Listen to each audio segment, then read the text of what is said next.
Hey everybody. So this is how I set up my documents in Microsoft Word to create a custom playwriting template for myself that I can use and edit for each different play that I do. Here are some of the plays that I've written before. This one's all left aligned with stage directions in the center. This one doesn't have any stage directions or character names, but it does have act and scene headings. Um, and this one you can see is a little bit different. The dialogue is a little bit indented, the scene headings are bold, and so I find that every play that I write often has quite different needs when it comes to um, formatting. And I found that the dedicated screenwriting softwares and playwriting softwares, in addition to being quite expensive and often a little bit buggy, just weren't as customizable as I wanted them to be. Microsoft Word is actually super powerful if you harness its powers. So I'm going to show you how to do that. So first we're going to open a blank document. And I'm going to make this full screen so that we can all see it. And before we do anything else, we're going to save it. And we're going to save it as a template. It'll open a dialog box. The normal.m is your blank document template.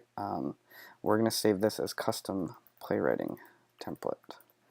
And I'm going to save it as a .m also. I don't know what a macro-enabled template is as opposed to a regular one, but maybe we'll need that, so I just do that just in case. Oh, and something weird happened. Let's get back in there. Great, beautiful. So you can see it says custom playwriting template. We're off to the races already. Before we go any further, we're going to be using these styles. We're going to be creating styles for all the elements of our play. But you can see that right now the normal default body font is Calibri, which I do not like. So I don't like this font. You can see. I don't like it. Let's make this a little bigger so you can see. Great. I don't like this font. So what I'm going to do is I'm going to change it to a font that I do like. I've been using Garamond a lot. I think that font is really nice. It's serif. It looks professional. If I right-click on this area that says normal, you can also find this in this area called the styles pane. You can also probably find it under format style. If you're using a different version of Word than me, I'm sure you can find it. I'm going to just click this little arrow under normal, and I'm going to say update to match selection. And you can see that normal has now changed. Now all of my normal fonts, or all the styles that are based on normal, are going to be in Garamond, so I don't need to worry about that yet. All right, so the very first thing that we're going to set up before we get into like our actual nitty-gritty elements is the title page. Title of play. Cool. We're going to make this nice and big because we want the title to be nice and big. We're going to say that this is usually by me, by Max Rubin. Great. Let's make this bold. Cool. You can set this up however you want. Next thing we're going to do is we're going to go down to the bottom and we're going to give it a footer. And the footer is going to have a different first page, and it's going to have our phone number and our email address. Obviously, I would actually write these things. I wouldn't just like say that, but this is just for you. So you can see that the first page of our play has the title and it has our footer and stuff like that. If we want to have like a cast list, all that kind of stuff, I usually put that stuff in later after I've written the play and I know who all the characters are and things like that. You can insert a page break and do that if you want. Right now though, let's insert a page break and just get into our actual play, the document. Instead of just doing a page break, we're actually going to do a section break. We're going to do section break, next page. And the reason we do that is because we want this footer to have a different, to not have the email and phone number at the bottom. What we do want it to have is a page number. I'm going to write page number. It's going to be at the bottom on the right. You can put this in the header too if you want. I'm going to click format. And instead of continue from previous section, I'm going to hit start at 1. And you'll see that we now have a page number on the first page of our document, but it's not on the title page. Right? Isn't that great? So we're off to the races. So now we have the first page of our document. What I'm going to be doing is I'm going to be creating styles for each element of the script. So what elements do we usually have? Sometimes we have act headings and scene headings. I'm going to ignore those. I'm just going to go with the ones that I think like are really, really important, which is stage directions. Let's make this a little bigger so you can see. I think stage directions, we have the character name, so that's how you know who's talking. And then we also have, we'll just call this character, just for brevity's sake. And then we also have dialogue. There are other things that you might want to add, act headings, scene headings, parentheticals, but these are like the main things that I think if you have these, you can write a play, right? You don't really need anything more. So I'm going to go to the Styles pane. Again, you can also find this under Format, Style, and I'm going to hit New Style. And I'm just going to create a style for these things. So the first one's going to be Stage Direction. Okay. New Style. I'm going to say Character. Okay. And Dialogue. Great. Now, this is super, super powerful. You can make these look like however you want, and you can update your styles to match so that every time you're in stage directions, it's just going to automatically do what you want.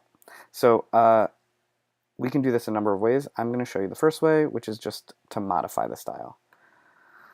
So the first thing we're going to do is we're going to make it look like how we want it to look like. I put my stage directions in italics. Under paragraph, I indent my stage directions usually 3 inches into the page. And we also want there to be 12 points of space underneath the stage direction so that whatever happens underneath doesn't happen like directly below the stage direction. There's a nice bit of white space. Let's see, line and page breaks. Widow, orphan control. Cool, great, okay. This box is also really important, style for following paragraph. This means when you hit enter or return, what is the next thing that's going to what style is going to be the next thing that automatically shows up? Usually after my stage directions, I have like a character speak. So I'm going to make character be the thing that happens when I hit enter. And then I'm going to hit OK. Cool. And now when I click on stage directions, you'll see it'll update this normal to stage directions. Ba-boom. See that? Amazing. And so I can make this stage direction say whatever I want. Max enters. He is holding flowers. Isn't that great? Cool. Character. Let's do the same thing. I'm going to modify the style. Now with character, let's go to font. My computer is slow. Cool. The big thing about character is I put it all in caps. Some people bold, you can kind of do whatever you want, right? I just make it all in caps, and that's how I do it. Cool. We want the style for the following paragraph to be dialogue, right? Because after you have the character's name, they usually say something. And then under paragraph, we don't, I think, need to do anything. Some people indent this also 3 inches. I'm just going to keep it all left aligned. I think it's clear. A lot of times my characters say very few words, and so I think when it's all left aligned, it's just easier to read. And we don't want any spacing after because we want the dialogue to be right beneath the character's name. Cool. And then we can do it up here too, or we can do it over here. I'm going to click on character, and you can see that character has now become all caps. And next is dialogue, which I don't think we need to change too much from what is normally here, except we want there to be 12 points, an empty space after dialogue. Okay? And we want to make sure that the style for the next paragraph is character, because usually characters are speaking to each other, so we'll go from dialogue, back to the next character, back to dialogue, right? Okay, wonderful. So now let's try this, right? So we're in our stage directions. When I hit enter, you can see it goes automatically to character. I can write Max. When I hit enter, it goes automatically to dialogue. This is what I am saying right now. When I hit enter, it goes back to character, and I can just go, maybe the audience is saying things. Wow, this is amazing, right? And so you can just write your play now. A couple other like power moves that you can use is that I think is really really helpful is also